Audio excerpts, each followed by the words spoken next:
116 మున్సిపాలిటీల్లో 90కి పైగా మున్సిపాలిటీలు కాంగ్రెస్ పార్టీకి ఇచ్చినందుకు పట్టణ ఓటర్లందరికీ మేము రుణపడి ఉంటాం. గతంలో 2023 అసెంబ్లీ ఎన్నికల్లో, 2024 పార్లమెంట్ ఎన్నికల్లో, 2 బై ఎలక్షన్లో ఇది 5వ ఎన్నిక.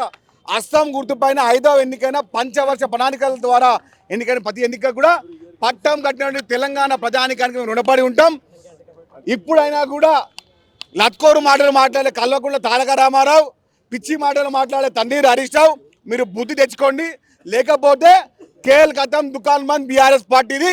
బీఆర్ఎస్ పార్టీ నాయకులారా, మీరు గతి ఉన్నా మతి ఉన్నా శుద్ధి ఉన్న మాటలు మాట్లాడితే కనీసం మీ బుద్ధి కనేటువంటి వ్యవహారం ఉంటుంది.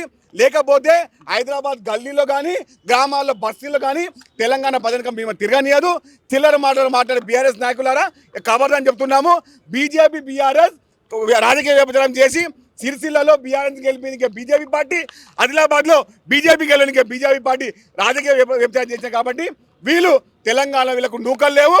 భవిష్యత్తులో తెలంగాణలో వచ్చేది 10 సంవత్సరాలు కాంగ్రెస్ పార్టీ, ముఖ్యమంత్రి రేవంత్ రెడ్డి గారి ప్రభుత్వం. ధన్యవాదాలు మిత్రులారా.